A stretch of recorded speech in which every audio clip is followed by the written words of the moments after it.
Hello everyone, this is Hakaym and welcome back to some more World of Warships, and finally I'm actually getting around to taking a look at the Tier 9 split branch IJN DD, the Kitakaze. Yeah, it's actually really fun ship. I highly recommend her, especially if you enjoy the Akizuki. If you enjoy the Akizuki, you'll enjoy the Kitakaze. Because essentially the Kitakaze is a upgraded version of the Akizuki in a lot of ways. But I am joined with one of my clanmates, Wheeze, in the St. Louis. We're running a Tier 9. As you can see, there are quite a few Tier 10s. Especially on the enemy side, there is a Mosfa and a Buffalo, which obviously have radar, and a Minotaurs might also be running radar as well, so we got to be careful with those.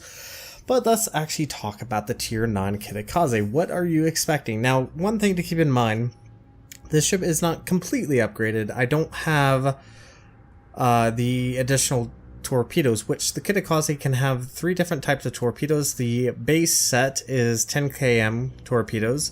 The second set, which is the F3s, is the Shimikazes, very similar to the Shimikaze, 67 knots with a 12.5 kilometer range, or sorry, 12 kilometer range. And then the final set is going to be the 76 knots with the 8 kilometer range, which are quite potent. But the thing, obviously, compared to the Shimikaze is the Kitakaze only has 1 set of torpedoes. They are sextuples, and she does have the torpedo reload module on her, which makes it fairly aggressive as far as being able to surprise enemy targets with 12 torpedoes inbound, as well as being able to shoot off another set after one ship does catch flood or gets on fire. So there's always that potential. Now, Kitakaze is also a little bit sneakier than the Akizuki. She has a 5.9 kilometer detect, which is very similar to a lot of Tier 10. So when you're obviously facing off Tier 10s,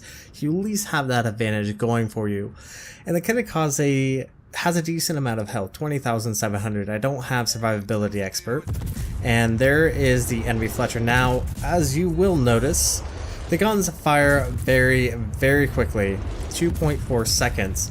Now they are 100 millimeters. That's a major issue a lot of test players had for the Kitakaze, and even the Hakaym, is the fact that she only has 100 millimeter shells, which struggled.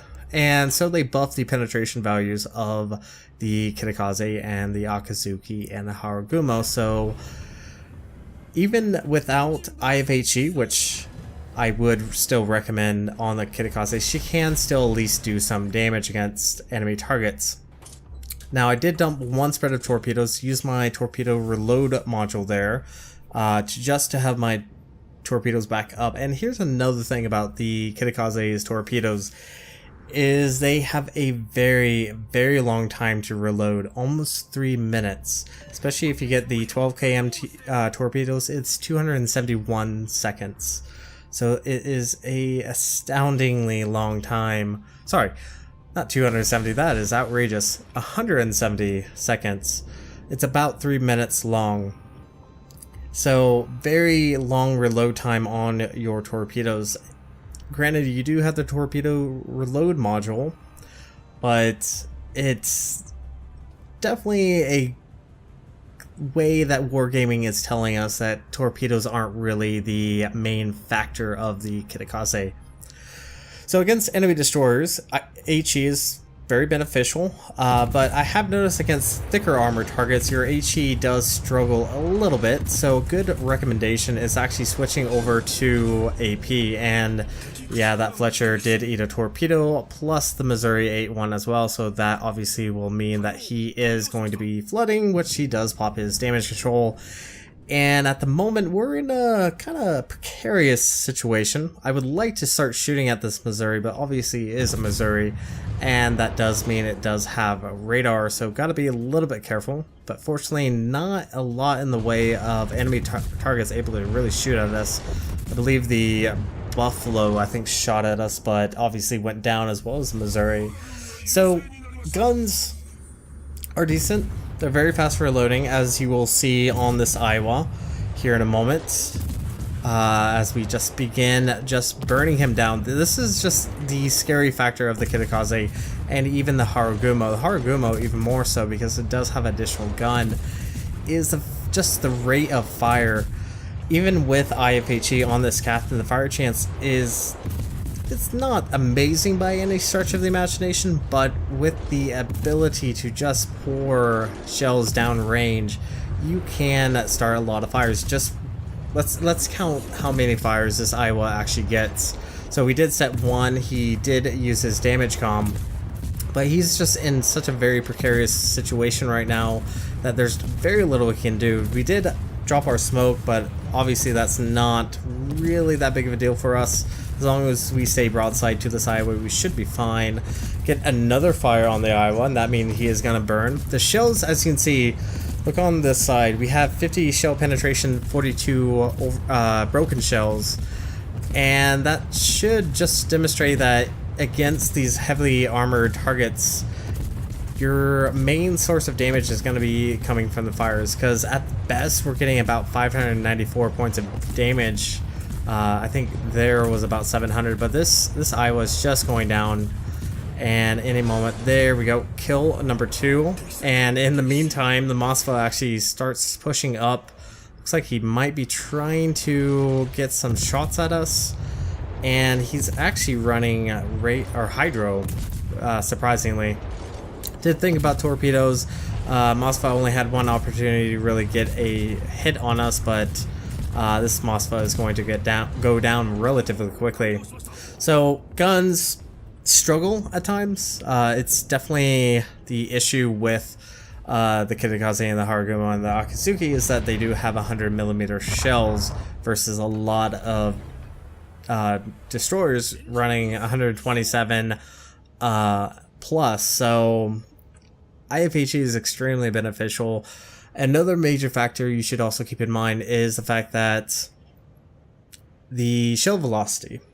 Up close, the shell velocity is very nice, very fast, goes straight to the target. But at longer range, you will definitely notice that there is more of an arcing, which if you're accustomed to the Akizuki, you should be accustomed to the Kitakaze, because once again, the Kitakaze is essentially an upgraded version of the Akizuki.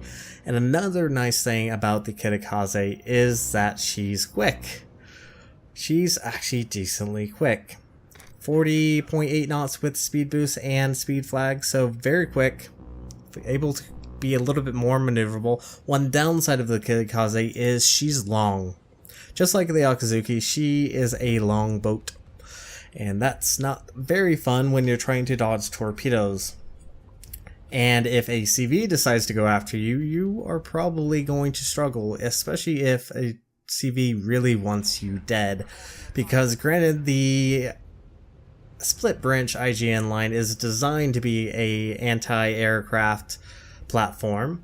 It does not run defensive AA. Doesn't have the ability to, so granted your AA is decent, it just cannot actually deal damage and prevent any airplanes from actually landing on you. So don't rely on your AA guns. You want to try to be a little bit more sneakier. If you can shoot down planes. I'm not saying you can't.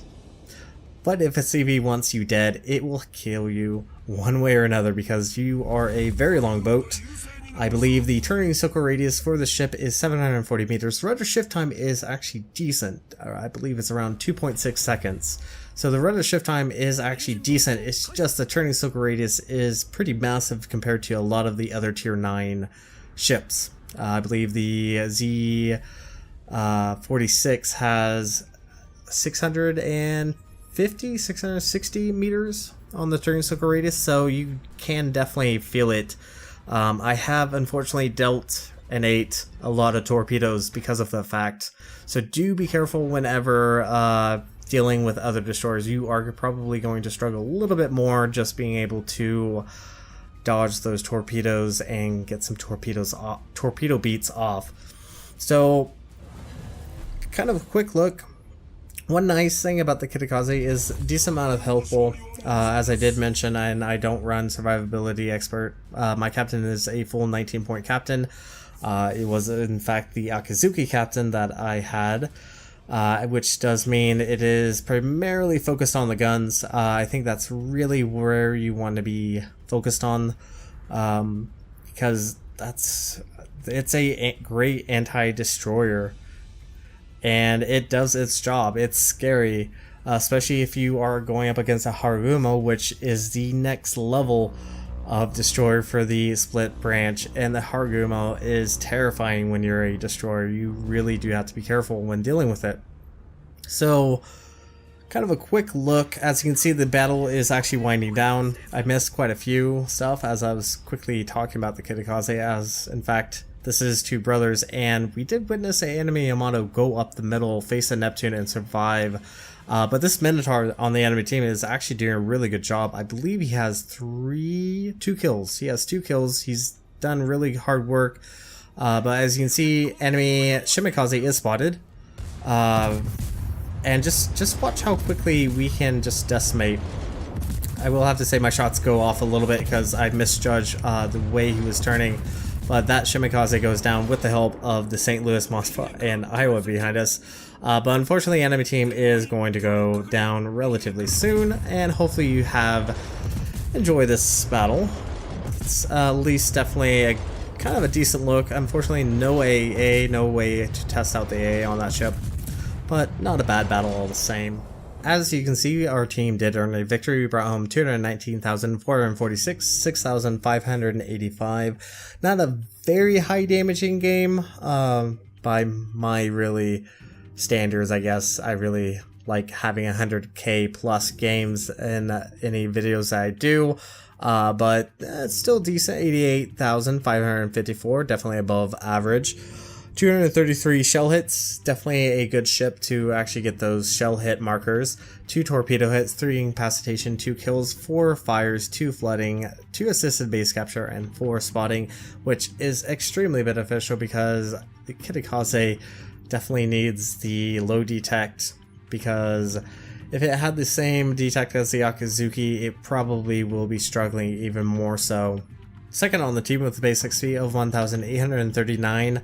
Most of our damage came from the Iowa that we kind of burned down, 33,776. The Fletcher, we did 10,518. The Missouri, we did 29,521. And I probably should also point out the torpedoes hit hard.